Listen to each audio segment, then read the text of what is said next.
আসসালামু আলাইকুম রহমতুল্লাহ। সকল প্রশংসা আল্লাহ রাব্বুল আলমিনের। দুরুদ ও সালাম বর্ষিত হোক আমাদের প্রিয় নবী হযরত মুহাম্মদ সাল্লাল্লাহু আলাইহি সাল্লামের ওপর।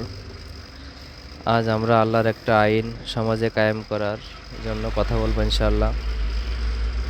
সেটা হলো সুদ। আমরা সুদ সুদ মুক্ত ঋণ চালু করতেছি ইনশাআল্লাহ। কারণ সুদ একটা ভয়াবহতম পাপ, যেটা আর এটা এমনভাবে ছড়িয়ে আছে সমাজে, যা আসলে নির্মূল করাও খুব কঠিন। কারণ আল্লাহ রাব্বুল আলামিন বলেছেন, তোমরা যদি সুদ ছেড়ে না দাও তাহলে আল্লাহ তার রাসূলের পক্ষ থেকে যুদ্ধের ঘোষণা নাও। এর হলো 279 নম্বর আয়াত, আপনার সূরা বাকারা। মুহাম্মদ সাল্লাল্লাহু আলাইহি সাল্লাম বলেছেন, তোমরা সুদের 70টি ভাগ আছে, সর্বনিম্ন ভাগ মায়ের সাথে জেনা করার সমান। কত বড় কঠিন কথা দেখেন, ভয়াবহ কথা। তাই আমরা খুব ছোট্ট ছোট করেই শুরু করতেছি ইনশাআল্লাহ। আপনারা দোয়া করবেন আমাদের জন্য, আমরা যেন এই কাজটায় সফলতা আনতে পারি। আল্লাহ যেন আমাদেরকে কবুল করে নেন, কারণ আমাদের এখানে কোনো ব্যক্তি স্বার্থ নাই। আমরা নিঃস্বার্থেই আমরা যারা আছি আমরা কাজ করব ইনশাআল্লাহ।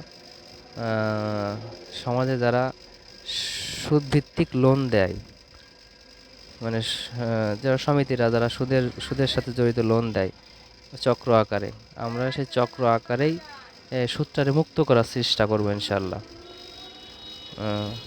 তা আমাদের কার্যক্রম আমরা শুরু করেছি, আপনারা দোয়া করবেন। আমাদের টাকাটা যাদেরকে লোন দিব তারা সেই টাকাটাই শুধু পরিশোধ করবে আমাদের, বাদ বাকি কোনো লাভ দেওয়া লাগবে না।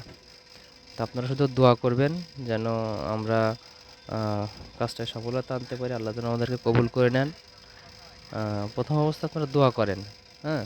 আর যদি মন চাই দান করবেন, টাকার তো প্রয়োজন অবশ্যই আছে, মন চাইলে দান করবেন। আর দোয়া করেন একটু মন প্রাণ খুলে, যেন আমরা সামনের দিকে এগোতে পারি। আল্লাহর এই আইনটা যেন সমাজে বা গ্রামে, আপনি দেশে প্রতিষ্ঠিত করতে পারি। যেন এই সুদ আস্তে আস্তে আমরা, মানে আপনারাও আপনাদের যে এলাকা আছে এলাকায় আপনারা এভাবে শুরু করতে পারেন। আমাদের সাহায্য সহযোগিতা লাগলে বলবেন ইনশাআল্লাহ, আমরা চেষ্টা করব। আর আপনারা সবাই আমাদের সহযোগিতা করবেন আর একটু মন খুলে দোয়া করবেন যেন আমরা কাজটা সফলতা আনতে পারি, আল্লাহ যেন আমাদেরকে কবুল করে নেন। শুধু দেখেন, আমরা একজন অসহায় লোককে সহযোগিতা করতেছি, তার আসলে ইচ্ছা নাই লোন নেওয়ার, এমন লোক যার ইচ্ছা নাই লোন নেওয়ার, অথচ তাকে কেউ লোন ছাড়া টাকা দিচ্ছে না, সুদ ছাড়া কেউ টাকা দিচ্ছে না, কর্জ দিচ্ছে না। তো আমরা এই কর্জে হাসানাটা করতে চাচ্ছি সেসব ব্যক্তিদের জন্য যারা নিতে চাচ্ছে না, তারপরেও নিতে হচ্ছে। তা আপনারা দোয়া করবেন যেন আমাদের কার্যক্রমটা আমরা এগিয়ে যেতে পারি। আর আপনারা একটু সহযোগিতাও চেষ্টা করবেন ইনশাআল্লাহ।